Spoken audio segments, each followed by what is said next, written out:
And just like that, we made it to the final week of 2024. What a year 2024 has been. How are you and your loved ones? I hope you're well and I hope you've had a wonderful year. And if the year has been quite challenging, you made it here. You're winning. You're winning. Take a deep breath and let's strategize for the coming year. There is so much more to contend for, and there is so much goodness to create.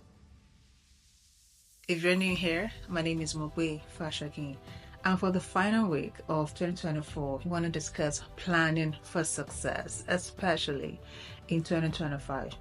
I had a story during the week that would form a case study for today.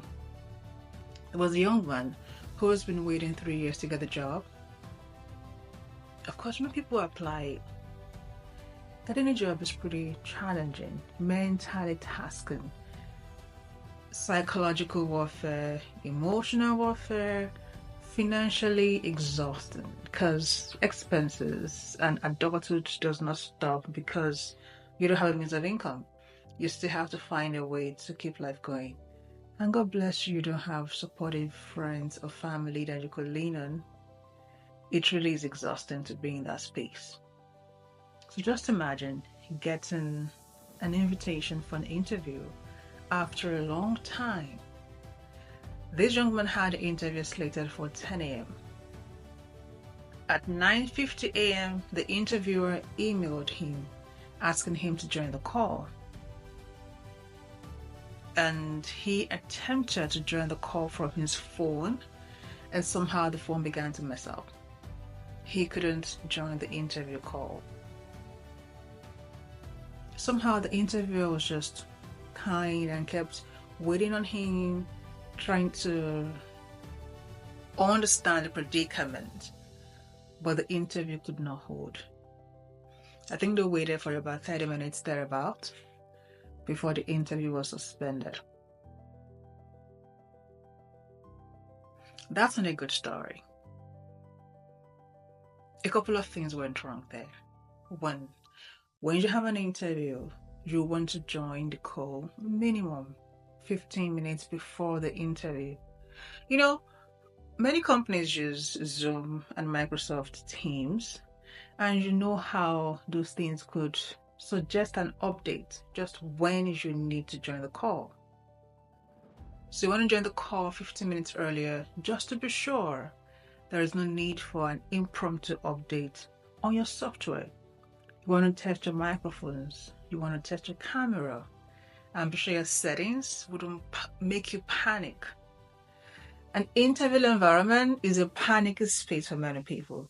So as much as possible, you want to reduce things that could cause nerves for you, e.g. being under pressure, especially pressure of time or pressure of technical dysfunctionality. You don't want the recruiter to be the one asking you to join 10 minutes before your interview. And from my own perspective, you shouldn't take your interview with the phone. A call could come in and disrupt the interview. And how do you plan to take the phone interview? On a tripod stand or with your hand? If you have to type something or check your email during the interview or share screen during the interview, how do you reach for your phone on a tripod stand to share screen? Planning for success requires us bearing our excuses, even our legitimate excuses.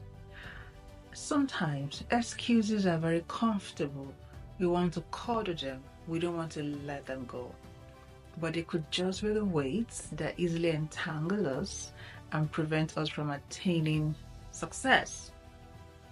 We do not want that to happen in the new year. So what could that mean for you? Let's say a person going for an interview. That could mean ahead of time borrowing a computer for the interview. These days, computers allow you share the device with other people by opening your own account on that computer, and it separates your data from the owner's data. And that applies to the person who is saving up or who is waiting for a charitable individual to gift them a personal computer for them to start their career journey, for them to start a program, take a course, a certification. You don't have to wait. You can borrow someone's computer, strike a deal with them. You come back from the office at 6 p.m. Can I borrow your personal computer at 7 to 8 p.m.? Or can I borrow it on weekends when you're not using it? An hour a day, 3 hours a week, consistently would set you up to arrive at your destination than when you sit at the spot waiting for things to fall in place before you move. What does that look like for a business owner? Are you waiting to save up for 5 years before you expand a business? Or before you begin your business? Or could you take a loan? Seek partners, equity partners. Being a credit-worthy, financially responsible business owner or business starter, did you have enough goodwill you could cash in at a financial institution, with family, with friends, and get something started? Are you waiting till you have lots of millions to get started, or are you willing to start with a few thousands you have and grow that business? Planning for success involves being realistic and taking calculated risks, stretching yourself out of your comfort zone. Mediocrity is quite comfortable, and the status quo is quite comfortable because it doesn't require you exerting more energy than you're comfortable with on a day-to-day basis. And guess what? No work is done. Work done in physics is simply defined as force times distance. You've got to apply some force. That's pressure. Doesn't feel good to have force exerted on you, but you need the right application of force to move you in a distance. And to your distance, add direction. And to that direction, add purpose. So you aren't just applying pressure on yourself because it's the in thing to do because your friends are doing it. You're not just getting up and running the distance because the whole world is running. You're not just headed in a direction because that's where your friends are headed. You're applying some pressure on yourself to get things done in a particular distance, in the right direction, for the right purpose. And that sets you up for success. There's a lot of people who have gone ahead of us from whom we can borrow a leaf or two. In the good book, we hear of the prophet's widow who was prepared to die with her son, essentially. And the solution the prophet would give her to pay off her husband's death was to go borrow vessels from the neighbors. Then the blessing came on the vessels. Then she had to go sell. One would think that God could really have just dropped some money on her laps. I mean, her late husband was a prophet. Just give her some money or give her debtors forgetful memory, whatever, some miracle or some magic, whatever. But look at the process that she had to go into. She had to go borrow. For someone like me, that would require me getting out of my comfort zone because borrowing is not comfortable for me. It's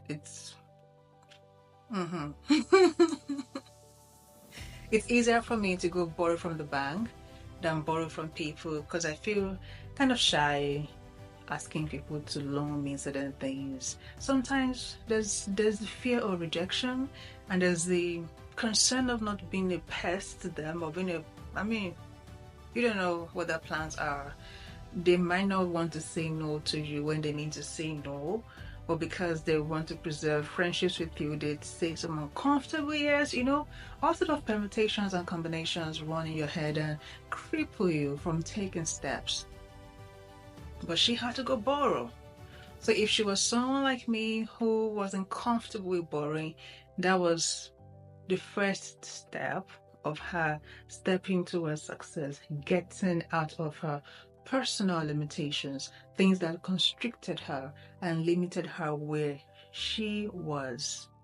How would she have been able to borrow anything from her neighbors if she hadn't kept good relationship with them? And that's why our conversations on this channel started with relationships with people, communicating with people. No success occurs in vacuum. No success occurs in isolation. If it did, we wouldn't even be able to judge it as successful, because then you're speaking for yourself and by yourself. The second thing the widow had to do was to go sell, trade, do business. To sell, you need excellent human skills, because we don't buy product, so to speak, we buy from people. When you talk to any experienced salesperson, that's what they will tell you. The relationship you have between you and your clients is what sells the business. Many items are commodities, from banks to credit cards to cars. They're essentially the same. But what makes you loyal to a particular brand? What makes you prefer a product over others in the same commodity range? It's some sense of loyalty built by sustained relationships. So what relationships are you watering that you require for success?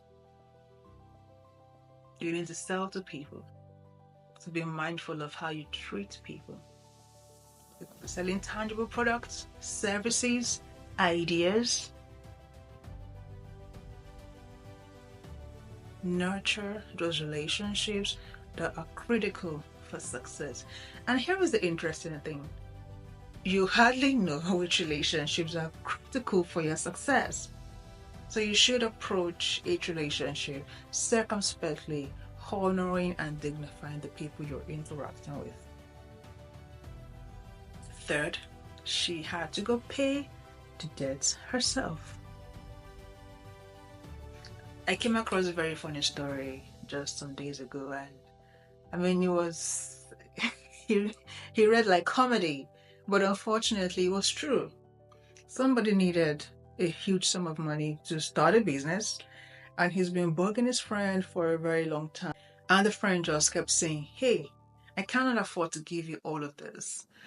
Why not start small?" And this guy said, "No, I'm not willing to start small. I want to start big." And somehow they reached a compromise. I will give you a third of what you need. Then you pay me back over a period of time. Then you grow the business from there. That seemed to be like a mutual ground between the friends. So the conversation died down. And they had a particular day for the transaction to go live. Somehow, this guy's friend had some ledgers come to him before the set date. So he sent his friend the money to start his business as promised. Coincidentally, that was also the friend's birthday. So after sending the money, he also sent a birthday wish. You wouldn't believe what happened. 3 months later, when the set dates to fund the business arrived, this friend who received the seed money sent a message asking his friend to not forget to effect the transaction. And the young man was surprised, like, "What transaction are you talking about? Your business should be in motion by now. I sent the money on XYZ date 3 months ago." And the business friend responded by saying, "I thought that was a birthday present to me." Now, don't be that kind of a person, because the prophet's widow could have sold the oil, gained the money, and kept the money, or gone ahead to splurge on some other expenses, and the problem with the creditors will still remain. The life of a son would be at stake. So it is important to define the end goal. That determines what success looks like. Is the end goal to have the money in your hand, or is the end goal to be debt-free? Don't be the person who keeps cash in bank while racking up credit card debts. That's not smartness. That's not financial success. If you have not put pen on paper to plan what a successful 2025 will look like for you, there is ample time to get started now so that you hit the ground running from the first day of the year. I will encourage you to not let the year catch up on you. Be prepared. Again, you need a solid plan to apply the right pressure on yourself, to move the required amount of distance in the right direction for the right purpose. You need relationships to make success work. So which relationships do you want to invest in some more this coming year? Are you the type who misses out on people's special occasions, events, birthdays? Are you always too busy with work that you cannot check on your friends and follow up on conversations? Are you the type who waits for some special mega things to happen before you reach out to your friends, or are you the one who stays connected to relationships that matter? Seek partners that are critical for your success. If you need to seek equity partners, partners you could borrow a computer from, partners you could borrow some loan from, do the right thing and seek them. Define the end goal of success. Is the end goal of success getting that certification or getting a job? Is the end goal of success for you this coming year is getting a job or getting a high-paying job? Is the end goal of success this year for you is starting a business or generating a particular sum of revenue in 12 months? I wish you a wonderful 2025 and see you in the new year. Have a wonderful holiday.